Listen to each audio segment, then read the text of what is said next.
Why you think Woody is so embraced by the community, homie? He quit playing street, and they accepted him as a snitch. Before you got the snitch jacket, Woody Wood, you was all right in jail. They didn't, all this hadn't been released. Now you got a snitch jacket, and you got to try to go play tough again? A key witness in the historic YSL trial has been arrested for drag racing. Kenneth Copeland, also known as Lil Woody, was taken into custody yesterday. Charleston White has just revealed who he believes Lil Woody will name to reduce his jail time, and the internet is buzzing. On July 3, 2025, Atlanta was shaken by the arrest of Kenneth Copeland, aka Lil Woody, on 9 serious charges. Woody in jail, and he gon' tell. Woody in jail, and he gon' tell to get out of jail. But the real uproar came when Charleston claimed to know exactly who Woody might implicate. You let Thug out of jail. You made it possible for Thugger to get out of jail. Oh, Kenneth Copeland. Now, with bold claims and cryptic hints spreading online, one question dominates the conversation: who could be next? Chapter 1: The Rise and Recklessness of Lil Woody. Long before the mugshots and memes, Kenneth Copeland was just another face in Atlanta's underground circuit. But things shifted dramatically after 2021. Known in the streets as Lil Woody, he had already racked up a reputation for wild decisions and a knack for being in the wrong place at the wrong time. If I get caught for something, I don't do it no more. Okay, because the first time going to jail, it was for a gun? My very first charge was a gun. According to court records and witness testimonies, Woody's first major brush with the law came during a chaotic scene at a public gym in 2018. Federal authorities arrested him for bringing an assault rifle to a recreational basketball game, an incident that landed him in federal prison until late that year. By the time he was out, Atlanta had changed, and so had Woody. October 2021 marked another critical turning point. Cops pulled him over, found a firearm, and during interrogation, something happened. According to reports, Woody began to cooperate with law enforcement. Whether out of pressure or strategy, that cooperation would come to define the next 3 years of his life. By 2024, Woody was no longer just a minor player in the street scene. He was at the center of one of the most high-profile legal battles in hip-hop history, the YSL RICO trial. Every day, fans, lawyers, and online pundits tuned in to watch him testify in court. What made Woody unforgettable wasn't just his alleged cooperation, it was his performance. He spun in his chair, yawned while under oath, and turned the phrase "I don't recall" into a courtroom catchphrase that would soon be sampled in rap songs and stitched into viral TikToks. And yet, it wasn't just theatrics. Woody's testimony was critical. Prosecutors leaned on him to confirm key details about YSL's alleged criminal activity, linking the street collective to crime spanning nearly a decade. He admitted on the stand to a 2014 shooting outside Rich Homie Quan's father's barbershop, claiming it was meant to send a message. He also confessed to lying to protect Young Thug in earlier interviews, revealing a web of deception that cast doubt on his own reliability. Still, for the prosecution, Woody was useful. For the defense, a liability. But Woody's newfound internet fame didn't translate to safety or strategy. Over time, he began spiraling. Videos surfaced of him behaving erratically. Rumors swirled about him running low on money. And then came the death hoax. In mid-2024, fake reports claimed he'd been killed in Atlanta. He quickly debunked them with a meme-laced Instagram post, dancing to his own testimony clips. While fans laughed, others grew more suspicious. Was Woody playing a role? Or was he cracking under pressure? By the time 2025 arrived, Woody's public profile had outgrown his street reputation. He dropped a single titled "I Don't Recall," sold courtroom-themed merch, and even fired his attorney mid-trial with the now infamous line, "She fired, I don't want her." But just when the spotlight started fading, July 3rd pulled him right back into the chaos. According to official arrest records and multiple eyewitness posts, Lil Woody was taken into custody with Fulton County, Atlanta, for a staggering 9 traffic charges ranging from reckless stunt driving to laying drags. He had reportedly been involved in a highway chase and was booked into Rice Street Jail, the same location he once described as "where they throw feces on the wall." The memes came fast, so did the hashtags, but what no one expected was the sudden entrance of Charleston White. Chapter 2: Charleston White enters the ring. Charleston White was no stranger to controversy. Known for his viral rants and ruthless delivery, he's built a reputation as both truth-teller and provocateur depending on who you ask. But when it comes to Lil Woody, Charleston plays a different role, the instigator who knows exactly how to fan the flames. I had a lot of respect for him. I used to watch his interviews, on YouTube and stuff, listen to the way he talk. But it seems now it's like he doing these interviews and I don't like him. Their feud didn't start in 2025. It had been simmering long before that. In September 2024, during Lil Woody's testimony in the YSL RICO trial, Charleston posted a scathing accusation. Lil Woody's a state's witness. That boy ain't no thug. He's a storyteller for the prosecution. The internet lit up. Blogs ran with it. Reaction videos flooded YouTube, and Woody quickly became a street code pariah. Charleston kept the pressure on. From YouTube to IG Lives, podcast clips to Reels, he repeated one message: you can't run the streets and be a tattleteller. He even gave Woody a mocking nickname, YSL Tell. By early 2025, Charleston has made a routine out of roasting Woody. Every courtroom outburst, he turned it into a skit. Every headline, he had commentary ready. Always sharp, always savage, humor laced with humiliation. Then came July 3rd. Shortly after news of Woody's arrest broke, Charleston posted a now viral video from his car. Laughing into the camera, he announced, "Breaking news, I put YSL Tell Lil Woody back in jail. Play stupid games, win stupid prizes." His caption continued, "Catch me live this Saturday, July 5th in Louisville, Kentucky, explaining how a law-abiding citizen tell on a gangster or snitch and be proud of being a tattletale." To some, it was trolling, but others took it more seriously. A post from Rap Generals confirmed Woody's arrest for reckless stunt driving and lane drags in Atlanta. The comments were brutal. One read, "See if he tell his way out of this." Another, "Weak charges, but if he's on a sealed deal, this could violate it." That's when Charleston's posts started hitting harder. The implication? He may have had something to do with the arrest, whether through tipping off police or just drawing enough attention to get Woody flagged. He didn't clarify, but the timing spoke volumes. Speculation exploded. Journalist Joseph Papp confirmed Woody's arrest and booking into Fulton County's Rice Street Jail. That gave Charleston's claims weight. Even unproven, the idea that he played a role stuck, and the internet ran with it. Podcasts, TikToks, commentary videos, Charleston stayed at the center of it all. In another Instagram post, he said, "Unc brags about getting Woody the gangster Snitch locked up, and it's hilarious." It was typical Charleston, loud, theatrical, antagonistic, but it wasn't about legality, it was about humiliation. Charleston made his point clear. Woody had gone from courtroom witness to internet joke, and he wasn't going to let him forget it. But what came next was darker. On a live stream the following day, Charleston didn't just gloat, he issued a warning. "Now let's see who he gon' name next," he said. "He already told on Thug, he gon' tell on the rest. That boy like a busted water pipe, he can't stop leaking." To Charleston, Woody wasn't just in trouble, he was dangerous.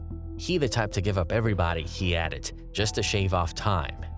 Chapter 3. Who's on the list? The alleged names Lil Woody could take down. One question has hovered since Lil Woody's arrest. How much does he really know, and who could he take down if he talks again? Charleston White's claim only added fuel. To him and to much of the internet, it's not a matter of if Woody will snitch, but who's first. During the YSL RICO trial, Woody's testimony already caused waves. In one viral clip, he admitted to a 2014 barbershop shooting linked to Rich Homie Quan's father. That moment cracked open a quiet part of Atlanta's underground, and some believe it was just the start. Let's break down the names that fans, sleuths, and Charleston White suspect could be next if Woody opens up again. Understand, Thug and them wasn't doing the shooting. He was. He called Lil Woody on him. He was doing, and didn't you hear him say on stand, when they called me, I don't ask no question, I just go. Was Young Thug helping you out with legal bills? Because, you know, that's your man. And No, he never asked him for nothing. Well, I didn't ask him. He offered. Number 1. Young Thug, Jeffrey Williams. Woody's already tied to Young Thug in the YSL case, but many believe he held back. His vague answers, memory lapses, and repeated "I don't recall" left room for more. Prosecutors think Woody still holds details on meetings, retaliation plots, and inside conversations. If his new arrest puts him under pressure again, he might come back with a clearer memory and a sharper tongue. Charleston White agrees. In a YouTube rant, he joked, he gon' give him the GPS to Thug's old hideout. That boy got a memory like a diary now. Incentivized, Woody could strengthen the state's case again. Number 2. Lil Cleveland. Not much is known about Lil Cleveland, but his name has surfaced before. In a late 2024 Facebook Live, Woody cryptically called him one of the real ones who stayed solid. After Woody's July 2025 arrest, TikTok sleuths tied Cleveland to a rumored 2016 shootout. No solid evidence, but the chatter persists. Charleston White stirred the pot further, saying, "That Cleveland boy better get a lawyer ready. Woody gon' recall that name just fine." Even if baseless, the speculation alone has people watching closely. Number 3. 607 Unc. Unknown to most, 607 Unc is a whispered name underground, rumored to be a financier tied to YSL activity. Allegations suggest he provided safe houses and transport, though nothing's confirmed. After Woody's arrest, a clip claimed 607 Unc had threatened Charleston White. White fired back, "Y'all mad at me for doing what y'all boy did first. I ain't the snitch, he is." If Woody talks again, 607 Unc could be thrust into the spotlight. Number 4. Prosecutors and officers. In early 2024, footage leaked from a 2015 Woody interrogation raised eyebrows not for what was said, but for how it got out. Woody claimed ignorance. "I don't even know who gave that video to the blogs." But Charleston and others insist Woody knew exactly what he was doing. Some theories suggest Woody had informal ties with legal operatives, backdoor meetings, off-the-record chats. If pressured, he could expose both criminals and compromised insiders. In that case, snitching could go both ways. Number 5. Former associates from Wilkes County. A Facebook joke about Woody's reckless behavior blamed it on "them boys in Wilkes County." It was lighthearted, but it sparked discussion. Between 2019 and 2021, Woody was largely off the grid. Some believe he was in Wilkes County, possibly with people involved in illegal activity. If so, and if Woody's looking to cut a deal, those names may surface. Number 6. Internet content creators. Strangely, even YouTubers and bloggers might be at risk. In a 2024 Instagram story, Woody warned, "Y'all gonna stop playing with my name like this ain't real life." Some fans think he could flip on creators who spread lies or distorted his image, maybe not as a snitch but through legal retaliation. Charleston White mocked the idea. "Imagine snitching on a YouTuber while you are facing stunt driving." Still, in the court of public image, internet enemies aren't off limits. Chapter 4. Will Lil Woody crack under pressure or clap back? As the dust from the July 3rd arrest settled, all eyes turned to one question: what will Lil Woody do next? Already burdened by a fragile reputation, public scrutiny, and the weight of past testimonies, Woody now faces a legal and personal fork in the road. The 9 new traffic charges aren't the kind that typically land someone in long-term prison, but for someone like Woody, they could be a violation of a larger sealed agreement. That's where things get complicated. Legal insiders have speculated that Woody may have struck some form of informal deal with the authorities during the YSL RICO trial, a kind of immunity conditional on him staying out of trouble. If that's true, even minor infractions like reckless stunt driving could tip the scale against him. A few court appearances could quietly turn into a full-blown revocation of privileges. And if that happens, the pressure to cooperate again, this time more aggressively, rises dramatically. Charleston White certainly believes the clock is ticking. He ain't got no choice, he said in a live stream. He either going to shut up and do time or open his mouth and do damage. And here's one thing, Woody has never been good at staying silent. Do you recall being at a Club Crucial and getting into a fight with an individual by the name of Shell Cal? I don't recall. Since his first courtroom appearance, he's gone viral for reasons that would have embarrassed the seasoned legal team, spitting in his chair, yawning dramatically, firing his lawyer mid-trial. Each moment, while meme-worthy, revealed a man teetering between compliance and collapse. His online persona grew faster than he could control it. After the YSL trial, Woody tried to reclaim his image. He released a single called "I Don't Recall," a clear jab at the courtroom line that made him infamous. He even dropped merchandise, shirts, hoodies, and phone cases branding his testimony like a lifestyle. For a while it worked. His name trended. Fans debated whether he was a clown, a survivor, or a snitch playing the system. But now, after his latest arrest, the PR campaign is under threat. Are you gonna let me ask you some questions? Okay. How old are you? Grown. Okay, what does grown mean? I'm an adult. Okay. And when you say you're an adult, what number in years are you?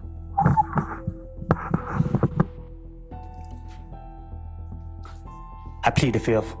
Sources close to Atlanta court scene say Woody is nervous but confident. Whatever that means, it doesn't erase the fact that the public perception is swinging back towards suspicion. Many believe this new case could expose new layers of the YSL saga, or at the very least, trigger Woody to drop fresh allegations against familiar names. Still, it's not all one-sided. In the days following his arrest, Woody hasn't issued a formal statement, but he's been subtly clapping back. On his Instagram story, he posted a cryptic message: "They're watching, but I ain't moving. Silence can't be misquoted." Some fans saw this as a sign that he's choosing restraint over revenge. Others see it as a setup preparing for a calculated strike when the time is right. On Twitter, #FreeWoody trended briefly, and supporters argue that stunt driving isn't a crime that should threaten someone's cooperation status, especially not after he risked it all by testifying in a federal case. But Charleston White isn't buying it. He doubled down on his claim, saying, I told y'all this boy ain't made for it. He didn't beat the streets, he just danced around him. Now it's time to pay. Charleston even hinted that more revelations are coming, teasing a Saturday comedy tour appearance in Louisville when he promised to tell the real reason Woody got pulled over. Whether that's hyper-fact remains unclear, but the message is loud. Woody is under surveillance not just by the state, but by the culture. And the tension is palpable. Does Woody double down, stay silent, and fight the changes in court? Or does he pivot naming new names in hopes of shaving down potential jail time? That decision will define not only his legacy, but also the stability of others still caught in the web of the YSL investigation. In the eyes of the internet, he's already lost control of the narrative. Now the only way to regain it may be to blow the whistle louder than ever before. Chapter 5: The Bigger Picture. What this means for YSL, the streets, and Charleston White's endgame. Lil Woody's July 2025 arrest may seem like just another illegal misstep in Atlanta's long-running drama between rappers, witnesses, and viral street figures. But when you zoom out, the situation signals something much larger. This isn't just about 9 traffic violations, it's about the shifting power dynamics within the culture, the streets, and the courtroom. And at the center of it all are 2 figures, Lil Woody and Charleston White. For the YSL camp, Woody has already been a wild card. His role in the RICO case wasn't subtle. He was branded a star witness by the state, then almost immediately treated as a liability. His courtroom behavior created a viral spectacle but also undermined the prosecution's narrative. To some jurors and commentators, he looked like someone forced to play a part in a drama he didn't understand. Others believed he was playing everyone, manipulating the moment to survive. But what happens if Woody isn't done talking? That's the fear rippling through both legal and street communities. Because as fragile as his testimony may have seemed, Woody is still a man who's been behind the curtain. He knows names, he knows movements, he knows conversations with no microphone recorded. And if the state wants more, or if Charleston White continues to goad him publicly, Woody could respond not with silence, but with paperwork. This possibility creates a domino effect. For everyone who's ever crossed paths with YSL, even tangentially, there's a quiet anxiety. Every new indictment, every sealed document, every unexpected court summons could trace back to one person, the man who once said, "I don't recall," but now might be ready to remember. Charleston White is counting on it. His brand is built on confrontation, controversy, and contradiction. On one hand, he mocks street culture. On the other, he profits from talking about it. He preaches about being a law-abiding citizen while proudly announcing he's the reason people like Woody are getting arrested. To Charleston, the Woody situation is more than a petty feud. It's a campaign. He represents the anti-snitch Snitch, the man who proudly calls the police on criminals and then live streams the confession. Charleston's following has grown exponentially since he started attacking Woody. Every new post, every sarcastic jab pulls in more viewers. His comments about getting Woody arrested, whether true or not, they've sparked national attention. His live events now double as public trials where he gives audiences his version of the truth, draped in laughter but dipped in venom. But there's a risk. By elevating Woody as his personal villain, Charleston may be pushing him to a breaking point, not just emotionally but strategically. If Woody believes that naming names will shift the narrative either in court or in the court of public opinion, then Charleston might have unintentionally activated a force that neither side can control. And what about the culture? The lines between the streets and the internet have blurred. No longer are testimonies confined to the courtroom, they're dissected on podcasts, edited into TikToks, and remixed into music. What used to be whispered in private now trends globally in minutes. And in this digital battlefield, perception is power. For Lil Woody, perception is his last asset. His career as a rapper is in limbo, his reputation in the streets is fractured, his relationship with law enforcement is complicated, but his name, his story is still valuable, and if he can reposition himself, either as a misunderstood witness or a reluctant insider forced to cooperate, he might be able to survive this latest storm. Or he might go down swinging. There's a growing belief online that Woody could flip the narrative on Charleston, that he could appear on a podcast, do a tell-all interview, or release a diss track that reveals how deep the feud really goes. If that happens, the situation escalates from digital beef to cultural warfare. Because Charleston isn't just a troll. He's a mirror. He reflects back to the community its contradictions, its double standards, and its thirst for spectacle. And Lil Woody, he's the unwilling star of that reflection. A man caught between the past he can't escape and the future he might sabotage to avoid consequences. And so the tension continues to build. Will Woody snitch again? Will sealed names become public? Will the dominoes fall the way up to the highest levels of Atlanta's underground? Or will Woody stay silent, letting Charleston take the last laugh? No one knows for sure, but if history has taught us anything, it's that when Charleston White speaks, somebody usually ends up in handcuffs. And when Lil Woody gets cornered, well, that's when the leaks start.